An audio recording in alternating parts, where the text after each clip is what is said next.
Students, आज chemistry का lecture 5 है, राउल्स लॉ। प्रीवियस वीडियो में हमने हेनरी लॉ को डिस्कस किया था। राउल्स लॉ पढ़ने से पहले वेपर प्रेशर को समझते हैं कि वेपर प्रेशर ऑफ लिक्विड क्या है।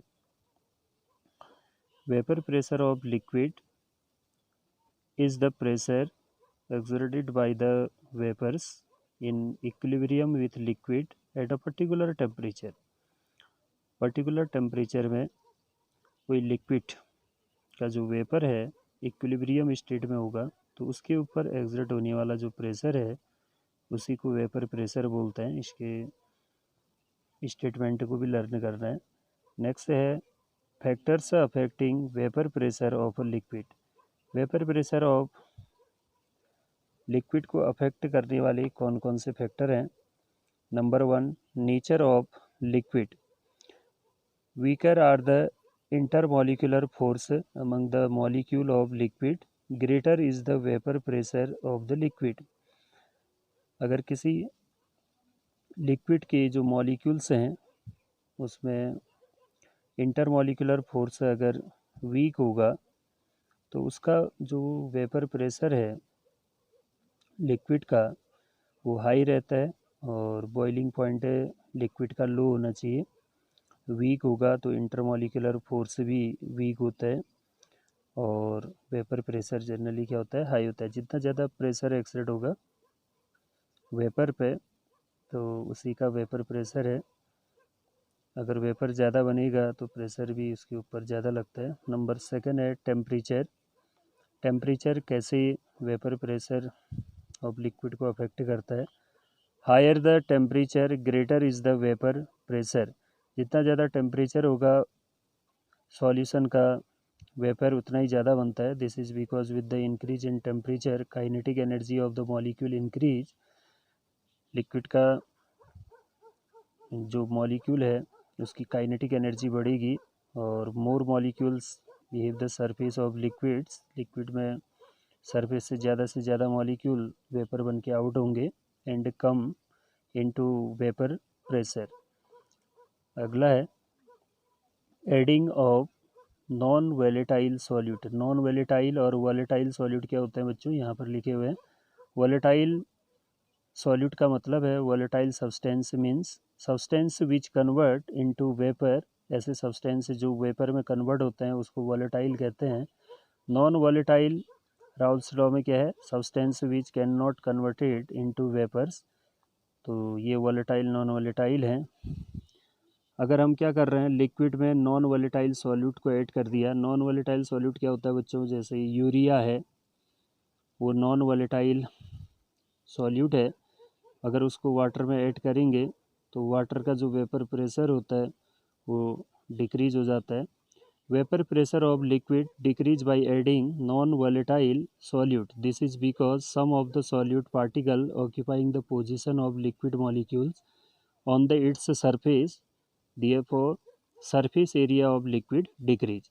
अगर किसी बीकर में हमने वाटर लिया हुआ है उस पर यूरिया को ऐड करेंगे तो सरफेस में, क्योंकि सरफेस से ही वेपर बनेगा, सरफेस से मॉलिक्यूल जब आउट होता है तो वेपर फेज में चेंज होता है और सरफेस में यूरिया के मॉलिक्यूल भी होंगे, वाटर के भी, तो सरफेस एरिया डिक्रीज हो जाता है जिससे वेपर प्रेशर भी यहाँ पर डिक्रीज होगा। अगला है important solution, liquid liquid solution. तो Raoult's law for volatile liquid solution very important, इसका डेरिवेशन आता है। For a solution of volatile liquid partial vapor pressure of each component is directly proportional to its mole fraction। Raoul's law for volatile liquid solution के लिए क्या statement है, जो solution अगर volatile liquid है तो पार्शियल वेपर प्रेशर एक एक कंपोनेंट का, ईच कंपोनेंट्स मीन सॉल्यूट और सॉल्वेंट की जो कंपोनेंट हैं वो डायरेक्टली प्रोपोर्शनल मोल फ्रैक्शन के होगा फॉर लिक्विड 1। दोनों अब यहाँ पे लिक्विड लिक्विड सॉल्यूशन है तो एक लिक्विड 1 होगा दूसरा लिक्विड 2। लिक्विड 1 में इसका पार्शियल P1 है, partial vapour pressure directly proportional Xi1। Xi1 क्या है, लिक्विड फर्स्ट का mole fraction. P1 equal to P not one xi one, इसको इक्वेशन नंबर 1 लेना है। P1 equal to partial vapour pressure और P not one vapour pressure of pure liquid 1, xi 2 होता है mole fraction of liquid 1 in solution. Similarly for liquid two के लिए भी same होगा, P2 equal to P not two xi 2, equation number 2 ले लेना है इसको। फिर है अकॉर्डिंग टू डाल्टन्स लॉ। अब यहाँ पे डाल्टन्स लॉ से मॉडिफाई करना है।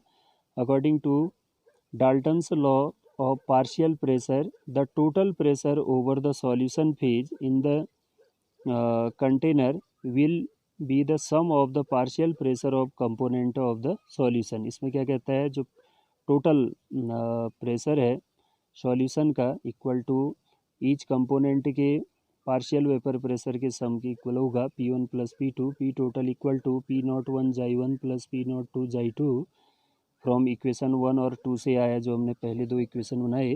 P total equal to P not one xi 1 की जगह लिख सकते हैं 1 माइनस जाई 2, क्योंकि सम ऑफ मोल फ्रैक्शन क्या होता है, जाई 1 प्लस जाई 2 इक्वल टू 1 होता है, plus P not 2 xi 2, P total equal to P not 1 plus xi 2 और P not 2 minus P not 1। तो ये है इसका derivation. The following conclusion can be drawn from the equation. पहला conclusion क्या निकला इसमें से, number 1, total vapour pressure of the solution can be related to the mole fraction of any one component. Conclusion number 2, total vapour pressure of the solution show variation linearly with the mole fraction of liquid। P total equal to P not 1 plus xi 2, P not 2 plus P not 1 यहाँ पे। तो क्या आएगा देखिए, एक graph हमने plot किया हुआ है और ये वेपर प्रेशर और मोल फ्रैक्शन के बीच खींचा गया ग्राफ है। ये वाली लाइन P2 और ये P1 है, यहाँ पे P नॉट 1 और P नॉट 2, जाई 1 की वैल्यू 1 होगी, यहाँ पे जाई 1 0 होगा, जाई 2 0 है तो जाई 2 1 आता है ग्राफ के according.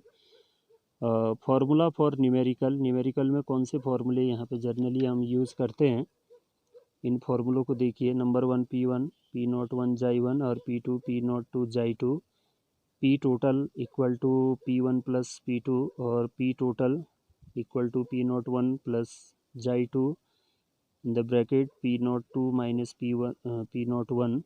Second, mole fraction of liquid 1 in vapour phase Y1 equal to P1 divide by P total equal to P not 1 xi 1 P total. ऐसे mole fraction of liquid 2 in vapour phase Y2 equal to P2 divide by P total equal to P not 2 xi 2 P total है। Y1 plus Y2 की जो value है वो आ जाती है यहाँ पे 1। Y1 और Y2 की जो वैल्यू आएगी, कितना आता है बच्चों, Y1 और Y2 की जो वैल्यू है वो 1 आ जाएगी। अब यहाँ पे जो डेरिवेशन में हमने यूज़ किया हुआ है क्या क्या है इसमें देखिए, इसमें हमारा P नॉट 1 क्या है, vapour pressure of pure liquid 1, P not 2 vapour pressure of pure liquid 2 है। P1 होता है partial pressure of liquid 1, P2 equal to partial pressure of liquid 2, P total equal to total vapour pressure of solution. और xi 1 होता है mole fraction of liquid 1 in solution, xi 2 equal to होता है mole fraction of liquid 2 in solution. कुछ hint दिए गए हैं। Number A, use any unit of the vapour pressure. Vapour pressure की कोई भी यूनिट यूज़ कर सकते हैं, बार हो सकता है, mmHg हो सकता है, टोर हो सकता है। Number B, for finding the composition of liquid mixture find xi 1 and xi 2, और for finding the composition of vapour phase liquid find Y1 Y2। तो इससे रिलेटेड जो न्यूमेरिकल हैं उनको देखिए। Numerical number 1, the vapor pressure of pure liquid A and B are 450 mmHg and 700 mmHg at 350 Kelvin. Calculate the composition of liquid mixture of the total vapor pressure is 600 mmHg. Also find the composition of vapor phase बोल रहा है, तो यहाँ पे roles law लगाना है। From Raoult's law P total equal to P01 plus Xi2 in the bracket P02 minus P01। P total यहाँ पे 600 दिया हुआ है, ऊपर देख सकते हैं 600 mmHg टोटल वेपर प्रेशर 600 दिया है, तो यहाँ 600 रखना है। P01 कहाँ है? P01 450। P01 की जो वैल्यू है वो यहाँ पे दिया हुआ है 450 mmHg, तो यहाँ पे 450 प्लस Xi2। P2 दिया हुआ है 700 mmHg, तो इसको कैलकुलेट किया, ये कैंसिल करके Xi2 आ गया। Xi2 equal to 3/5 0.6। Xi2 की वैल्यू आ गई। Xi1 हम 1 माइनस Xi2 करके निकाल सकते हैं, 1 माइनस 0.6 इक्वल टू 0.4 आ गया। तो y1 equal to P1 divide by P total equal to P01 Xi1 P total, तो इसमें वैल्यू को सब्स्टिट्यूट करेंगे, फाइनली 0.3 आ जाएगा। ऐसे ही y2 P2 P total P02 Xi2 P total, तो ये वैल्यू रखो, इसको भी सब्स्टिट्यूट करेंगे, तो यहाँ पे आ जाएगा आपका 0.7। सेकेंड न्यूमेरिकल है, two liquids A and B on mixing from ideal solution, their vapour pressure in the pure state are 200 and 100 torr. ये प्रेशर की यूनिट होगी respectively. What will be the mole fraction of liquid B in the vapour phase in equilibrium with equimolar solution of the two. यहाँ पे Xi B की जो value है 0.5 या x2 बोल सकते हैं इसको, Xi2 0.5। इसका सॉल्यूशन क्या हो जाएगा? अकॉर्डिंग टू राउल्ट्स लॉ के अकॉर्डिंग इसका सॉल्यूशन लेना है। P total equal to P01 plus Xi2 P02 minus P01 100 ये दिया हुआ है, Xi2 0.5, P02 200 दे रखा है, तो 200 माइनस 100, तो 100 प्लस 50 150 आ जाएगा। y1 की जो वैल्यू है P01 Xi B divide by P total, तो इन वैल्यू को हम सब्स्टिट्यूट करेंगे, तो ये फाइनली आ जाएगा 0.33। Thank you.